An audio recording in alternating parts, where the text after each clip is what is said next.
આનંદ એ થયો કે પિતાંબરભાઈ આવી ગયા નાસ્તા પછી આવ્યા. આવીને પણ બેસી ગયા પાછા. ના ના દુખાવો થયો ત્યારે બેઠો. એનું શરીર જોઈને એવું લાગે કે એને જરૂર છે. જરૂર છે જ. એને લાગતું હોય ન લાગતું હોય એનો પ્રશ્ન. ઉપનિષદમાં એક કથા છે. શ્વેતકેતુને એના પિતા શાસ્ત્રોનું જ્ઞાન મેળવવા માટે આશ્રમમાં મૂકવા જાય. થોડા વર્ષ શ્વેતકેતુ આશ્રમમાં રહે છે અને ગુરુ પાસેથી બધું શીખે છે. શીખીને પાછો પોતાની ઘરે આવે છે ને ત્યારે એને પિતા જોવે છે કે એનો પુત્ર આવી રહ્યો છે, પણ પુત્રની અંદર ઘમંડ હોય એવું લાગે. અને બધાય માણસોને જ્ઞાનનું ઘમંડ હોય છે. અને જે બાળકને એમ થાય કે હું તો મારા પિતા કરતાંય પણ જ્ઞાની થઈ ગયું. અત્યારના બાળકો એવા જ હોય છે કે હું મારા પિતા કરતાંય વધારે જાણું છું.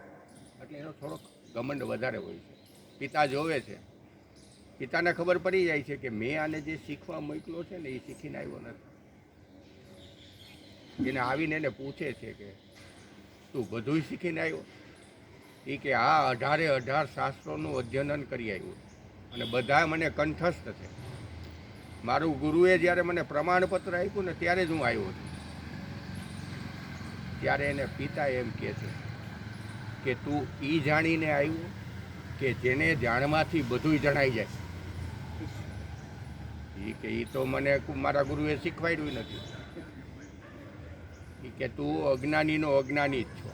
તારી અંદર જ્ઞાનનું કિરણ હજી ફૂટ્યું જ નથી.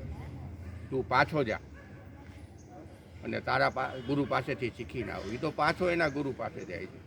એ તો બિચારો નારાજ થઈ જાય. ગુરુને કહે છે કે મારા પિતાએ તો મને એમ કીધું તું તો અજ્ઞાની જ છો. તું એ શીખીને આવ કે જેને શીખવાથી બધુંય જણાઈ જાય.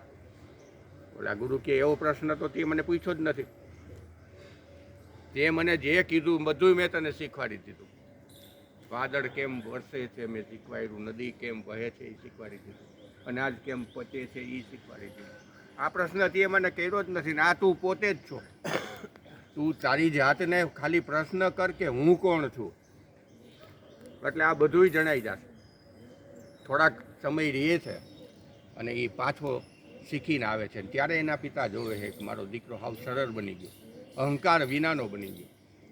ત્યારે એની પત્નીને પૂછે, કહે છે કે જો તારો પુત્ર આવી રહ્યો છે અને એ બ્રહ્મ જ્ઞાનને ઉપલબ્ધ થઈને આવ્યો છે, પણ હું હવે પાછલા દરવાજાથી વયો જાઉં. એ કે કેમ તમે વયા જાઓ?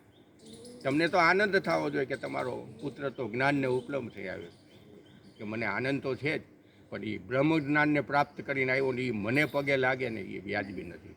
હવે જ્યાં સુધી બ્રહ્મ જ્ઞાન હું નહીં મેળવું ત્યાં સુધી હું પાછો નહીં આવું. આપણે પણ આપણા જીવનમાં હું કોણ છું એને ન જાણી શકી તો કાંઈ વાંધો નહીં, પણ આપણી અંદર રિએક્શન કેમ આવે છે ખાલી આટલું જાણી. રિએક્શનનું કારણ શું છે?